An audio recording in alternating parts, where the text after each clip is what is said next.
एक बार कबीर साहब गंगा के घाट पर बैठे। गंगा की आरती समाप्त हो चुकी थी। घाटों पे साधु संत ध्यानमग्न थे। सुबह की पहली किरण गंगा की लहरों पर पड़ रही थी और वहीं पर एक कोने में बैठे थे संत कबीर जी।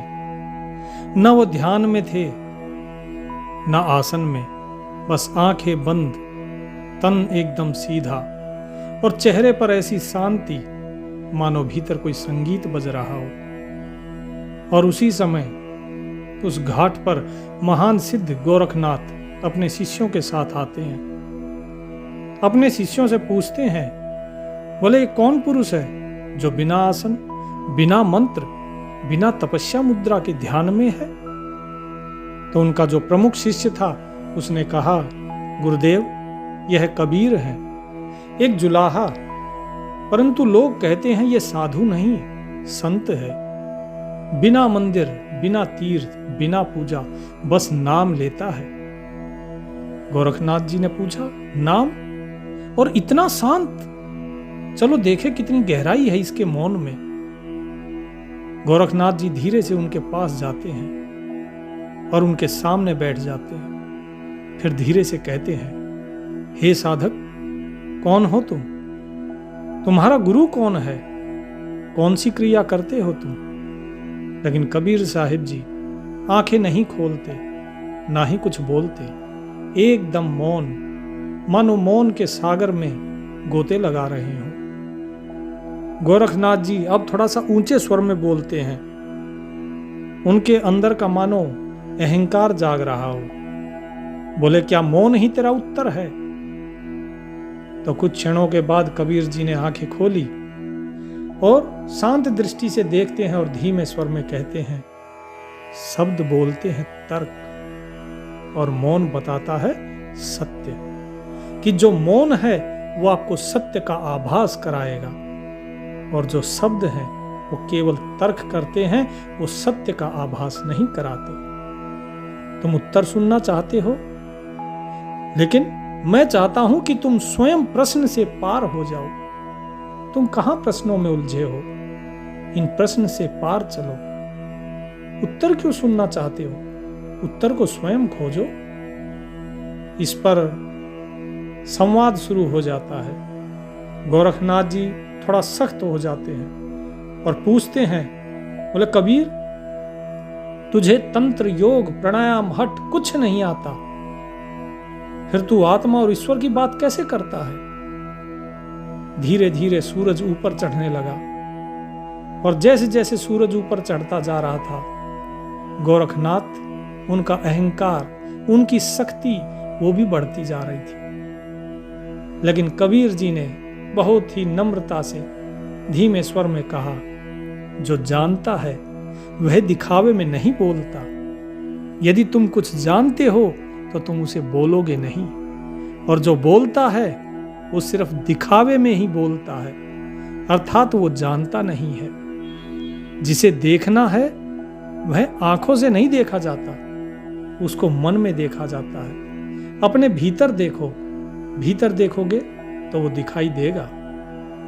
गोरखनाथ जी ने कहा, हमने ब्रह्मांड का केंद्र देखा है, सूर्य को पीठ पर टिकाया है, तू क्या कर पाया बता? कबीर जी हंसे और बोले, तू ऊपर गया और मैं भीतर गया। तुमने गति पाई और मैंने शांति पाई। तूने ब्रह्म को देखा, लेकिन मैंने उस ब्रह्म को जिया है। ये भेद है तुम्हारे अंदर और मेरे अंदर। गोरखनाथ जी चौंक गए। बोले, तुमने ब्रह्म को जिया है? कैसे जिया है? जरा हमें भी तो बताओ। तो कबीर जी बोले कि जब मैं रहा ही नहीं तो वो ही रह गया। मैं और वो दो नहीं है, बस नाम ही रह गया। अब तो जाए चढ़े सिंहासन, मिले हैं सारंग पानी, राम कबीरा एक भये हैं, कोई न सके पिछानी। कि ये कबीर और वो राम अब दो नहीं है, ये दोनों एक हो गए, लेकिन ये चीज कोई पहचान नहीं पाता। क्यों नहीं पहचान पाता? क्योंकि मैं ढोल नहीं पीटता, क्योंकि मैं चिल्ला चिल्ला कर नहीं कहता लोगों को कि देखो मैंने ये पाया, देखो मैंने उसे देखा। तुम ढोल पीट रहे हो। तुमने सारा सब कुछ योग से जो भी प्राप्त किया है उसका क्या लाभ यदि उस ब्रह्म के साथ एक होकर तुम जिए नहीं। गोरखनाथ जी कहते हैं कि हम योगी हैं। योग से चित्त स्थिर होता है, सिद्धियां मिलती हैं, शरीर अमरत्व को छूता है। तेरी भक्ति में क्या है? हम कैसे मान ले कि तू ब्रह्म के साथ एक है? क्या है ऐसा तेरी भक्ति में? तो कबीर जी ने विनम्रता से जवाब दिया, योग शरीर को जीतता है। किसे? केवल शरीर को। लेकिन भक्ति आत्मा को, भक्ति मन को और भक्ति सभी इंद्रियों को जीतती है। योग में प्रयास है किसी चीज को वश में करने का, किसी चीज को पाने का प्रयास है। लेकिन भक्ति में समर्पण है। भक्ति में व्यक्ति देता है, किसी चीज को पाने की इच्छा नहीं होती। योगी कहता है कि मैं साधक हूं, मैं है उसके अंदर। जैसे तुम कह रहे हो मैंने ये किया, मैंने उसको पाया, मैंने ऐसा किया। लेकिन भक्त कहता है कि मैं कुछ नहीं हूं, सब कुछ वही है, सब कुछ प्रभु ही है। गोरखनाथ जी ने पूछा, पर साधना बिना सिद्धि कैसे मिलेगी? अरे सिद्धि भी तो चाहिए। तो कबीर जी ने कहा कि सिद्धि वही है जो शांति दे।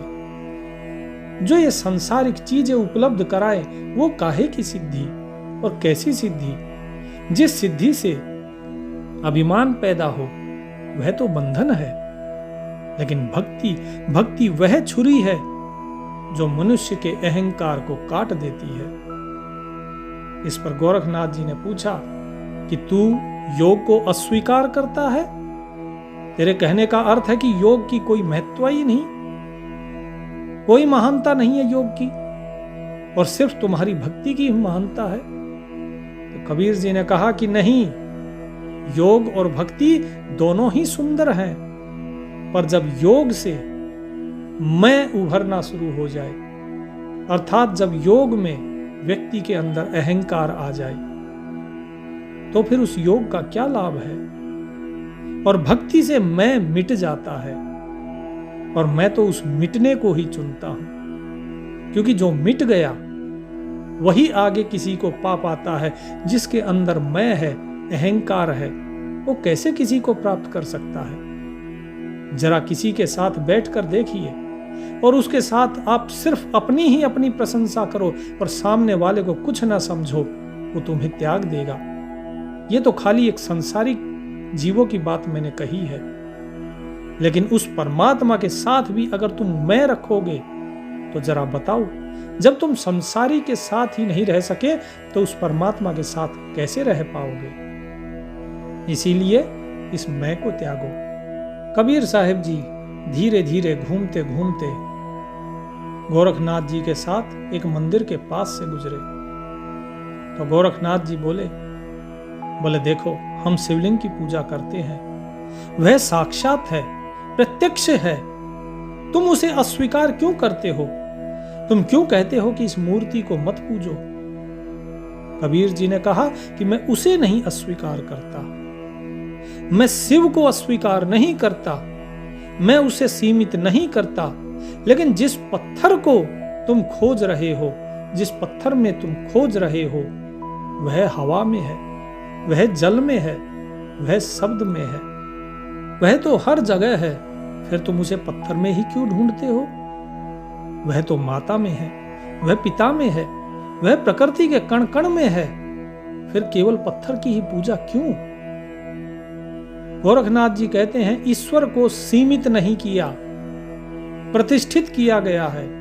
अर्थात जो मंदिर के अंदर शिवलिंग है तो ऐसा नहीं है कि हमने इसे सीमित कर दिया, हमने तो उसको प्रतिष्ठित किया है, और जो पूजा करते हैं वो भी एक भावना है। तो कबीर जी कहते हैं कि पूजा तब तक भाव है जब तक वह भीतर को जागृत करे, जब तक तुम्हारे आत्मा को, तुम्हारे मन को वो जागृत करती है, चेतना देती है, तभी तक वह पूजा भाव है। लेकिन जब वह पूजा यंत्र बन जाए तो वो पत्थर से आगे नहीं जा पाती। वह केवल शिवलिंग की मूर्ति को ही देखती है, वह देवताओं की मूर्ति को ही देखती है, क्योंकि तुमने उस पूजा को यंत्र बना दिया। जबकि नाम जप ये भीतर की मूर्ति को तराशता है, तुम्हारे मन को तराशता है, तुम्हारी आत्मा को तराशता है, तुम्हारी चेतना को तराशता है। और जब उसे तराशता है तब समझ आती है कि हां, मैं तो कहीं है ही नहीं, जो है सब वही है। गोरखनाथ जी और कबीर जी धीरे धीरे आगे बढ़ते हैं और घाट के एक छोर पर पहुंचते हैं जहां एक चिता जल रही थी, धुआं ऊपर उठ रहा था। गोरखनाथ जी धीमे स्वर में कहते हैं, मृत्यु तो अंतिम सत्य है ना? ये शरीर जो 5 तत्व का है ये तो विलीन हो जाएगा, उसके बाद क्या शेष रहता है? किसे पाओगे? तो कबीर जी कहते हैं कि मिट्टी मिट्टी में मिल जाएगी, ये जल जल में मिल जाएगी, ये अग्नि अग्नि में मिल जाएगी, और ये वायु वायु में मिल जाएगी, और जो ये आकाश तत्व है ये भी घुल जाएगा और रह जाएगा तो सिर्फ मैं। कौन मैं? वो नाम। ये शरीर नहीं, क्योंकि शरीर तो नश्वर है, ये तो नष्ट हो गया। केवल वो एक नाम रहेगा, और उसी नाम में आत्मा भी है। ये आत्मा और नाम, जो तू कहता है कि नाम ही आत्मा है, गोरखनाथ जी प्रश्न करते हैं। जब कबीर जी ने कहा तो उनके मन में संदेह हुआ कि क्या नाम और आत्मा एक ही है? तो कबीर जी कहते हैं कि नाम वह डोर है जो आत्मा को परमात्मा से जोड़ती है। बिना नाम के ये आत्मा भटकेगी, और बिना नाम के इस आत्मा को वापस आना होगा इस संसार में। ये नाम है, यही वो डोर है जिसको पकड़ के ये आत्मा परमात्मा के साथ एक होती है। ये नाम ही है जो मनुष्य के अहम को खत्म करके मैं से तू कर देता है, और नाम वह दीपक है जो मृत्यु के बाद भी जलता रहता है। अब कबीर जी और गोरखनाथ जी धीरे धीरे अपने शिष्यों से दूर आ गए थे। हल्की हवा चल रही थी और झील के किनारे बैठ गए। आमने सामने बैठते हैं ध्यान की मुद्रा में, और गोरखनाथ जी पूछते हैं, कबीर, ध्यान में मन बार बार भागता है, मैं उसे पकड़ता हूं फिर भी वह लौट जाता है, बार बार उसे पकड़ता हूं और वो बार बार भागता है। कबीर जी ने मुस्कुराते हुए कहा, मन को पकड़ना चाहो मत पकड़ो। क्यों पकड़ना चाहते हो? उसे केवल देखो, जैसे अभी हम झील के किनारे बैठे हैं। इस झील में तुम देखो मछलियां हैं, ये मछलियां तैर रही हैं इधर से उधर। इसी प्रकार ये मन भी इधर से उधर तैरता है। इस मन को देखो कि ये क्या कर रहा है, लेकिन इसके पीछे भागना नहीं। अभी हम यहां बैठे हैं, क्या हम पीछे भाग रहे हैं मछलियों के? नहीं। ठीक इसी प्रकार इस मन को पकड़ना मत चाहो, उसे देखो जैसे कोई नदियां बह रही हो, उसमें उतरना नहीं, किनारे बैठ जाना है। तो गोरखनाथ जी पूछते हैं कि अगर मन ऐसे ही भटकता रहा तो बिना एकाग्रता के साधना कैसे होगी?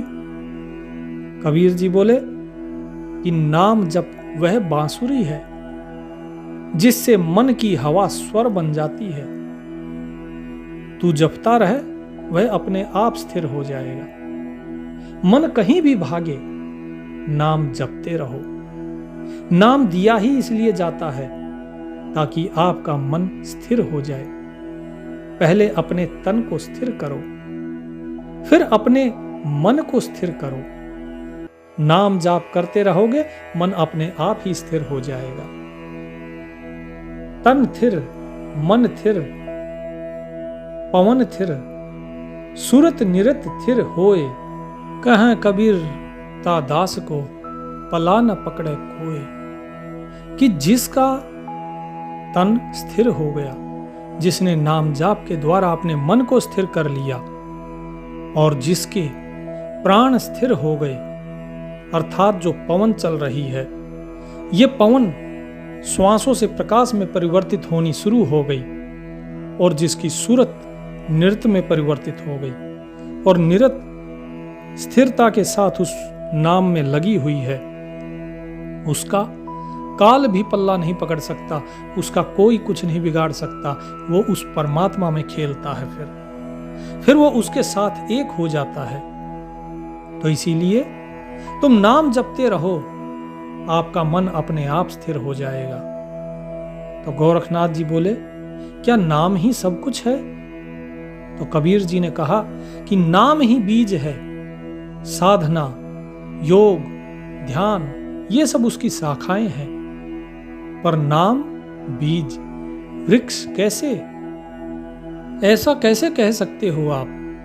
तो कबीर जी ने कहा कि उस परमात्मा को मिलने के लिए ये नाम ही बीज है और इसी बीज से ही साधना, योग, ध्यान ये सारी चीजें उत्पन्न होती हैं और यही तीनों शाखाएं आगे चल के उस परमात्मा रूपी फल की प्राप्ति कराती हैं। इसलिए मैंने कहा ये नाम ही बीज है और ये नाम ही आगे वृक्ष है। तो गोरखनाथ जी अपना योग का जो साधना स्थल है वहां पर आते हैं। कबीर जी के साथ वहां पर अद्भुत ऊर्जा है, अनेकों साधक क्रियाएं कर रहे हैं।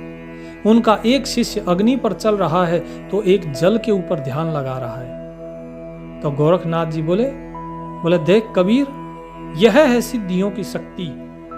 हमने प्रकृति को साध लिया है, अग्नि को साध लिया है, अग्नि को पराभूत कर लिया है, हमने जल को साध लिया। बताओ तुमने क्या साधा? ये तपस्या का फल है, तप का फल है। तो कबीर जी ने कहा यह चमत्कार है, पर यह सत्य नहीं। जब आत्मा को आत्मा में ही सुख मिल जाए तो ये सारे चमत्कार व्यर्थ हो जाते हैं। तुम इस जल के ऊपर चल के क्या प्राप्त कर लोगे?